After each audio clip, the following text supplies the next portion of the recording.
बताया कि साहब पढ़े बिना तो सम्मेलन नहीं, पढ़ना भी तो पड़ेगा। कि हाँ पढ़ना पड़ेगा ना, हम कब कह रहे नहीं पढ़ना पड़ेगा, लेकिन पढ़ाई का, विषय का, कोर्स का कुछ नक्की तो करोगे कि कितना पढ़ना है। जिनवाणी कितनी है बताओ, अपने मंदिर में कितने तरह के शास्त्र हैं? अरे बताओ तो कितने तरह के? बहुत तरह के। सब पढ़ने पड़ेंगे कि नहीं? क्यों नहीं पढ़ने पड़ेंगे? ये छपाए क्यों हैं? ये आचार्य में लिखे क्यों हैं? आप पता तर्कों से जीते हो, तो तर्कों से जीना बंद करो। तर्क बहुत बुरी चीज़ है, तर्क अच्छी चीज़ नहीं है। तर्क थोड़ी देर के लिए काम आता है। तर्कों के भरोसे रहोगे तो मर जाओगे।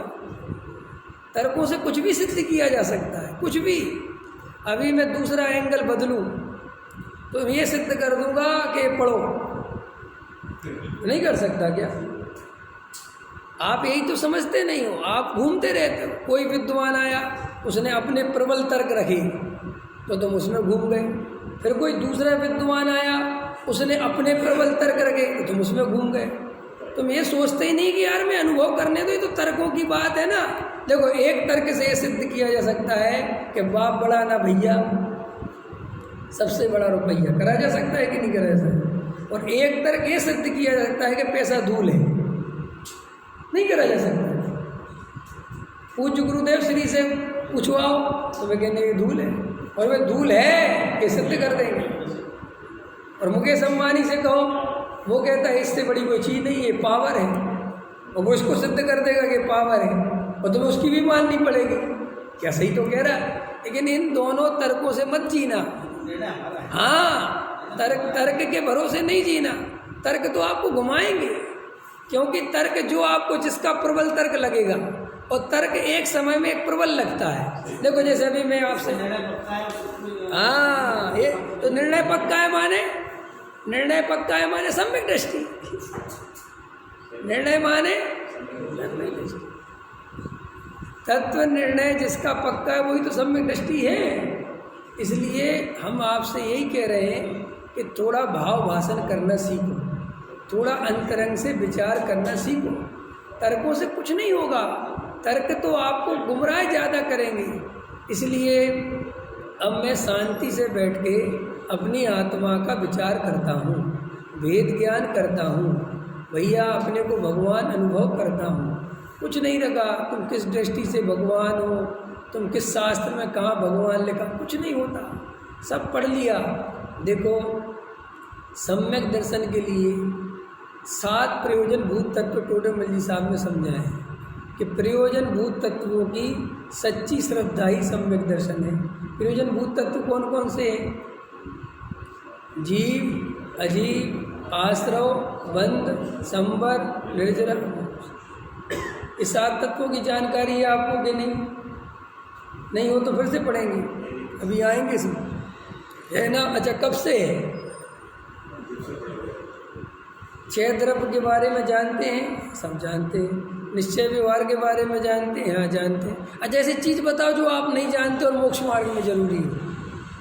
एक नाम बताओ कि सब ये मोक्ष मार्ग में जरूरी है और हम ये नहीं जानते।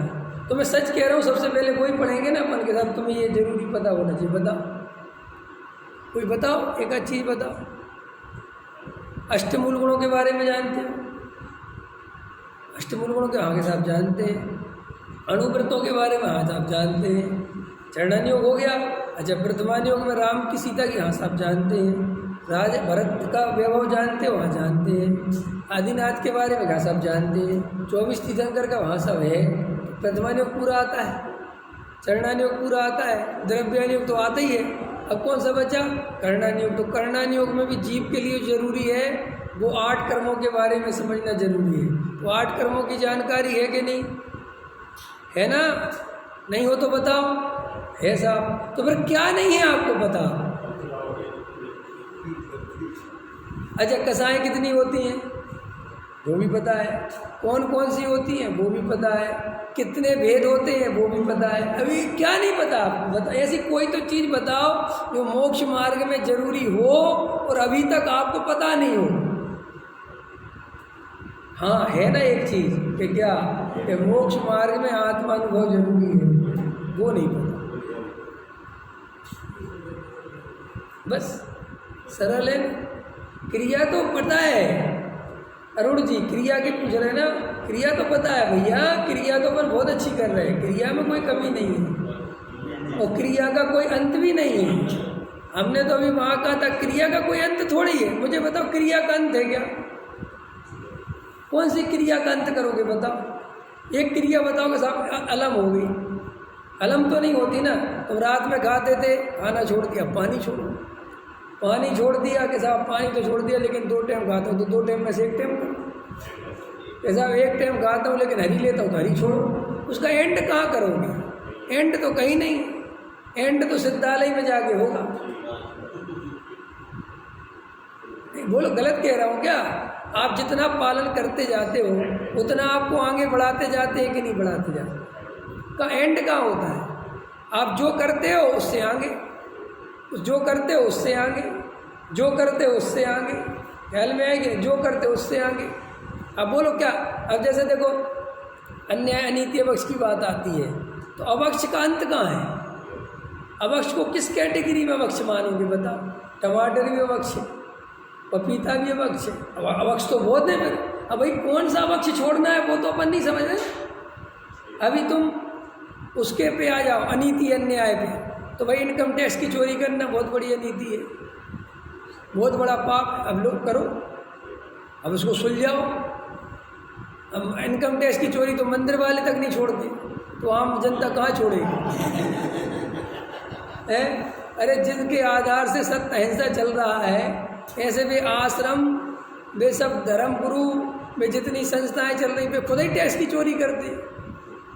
अब तुम आम पब्लिक से तो कुछ नहीं। और अगर मान के चलो मैं कंडीशन लगा ही दूँ कि भाई साहब जिसके जीवन में जरा सी भी अनीति है, नथिंग सम्यक दर्शन, ये मैंने कंडीशन लगा दी। और आप तो पूछोगे ना साहब कि वो जरा सा भी क्या है? जरा सा ये कि भाई इनकम टैक्स की चोरी करते हो तो वो भी फिर नहीं हो सकता। अब भैया तो फिर तो गए, क्योंकि तुम सरकार के हिसाब से 3 काल में नहीं चल सकते। अगर कोई चल के दिखा दे दुनिया का एक आदमी सरकार के हिसाब से, तो नाम फेर दूंगा मैं। तुम कहीं ना कहीं सरकार के साथ गलत कर रहे होगे, बोलो चला। क्योंकि सरकार के इतने नियम है, तुम्हारे बाप दादा मर जाए तो उनके पूरे नहीं कर सकते,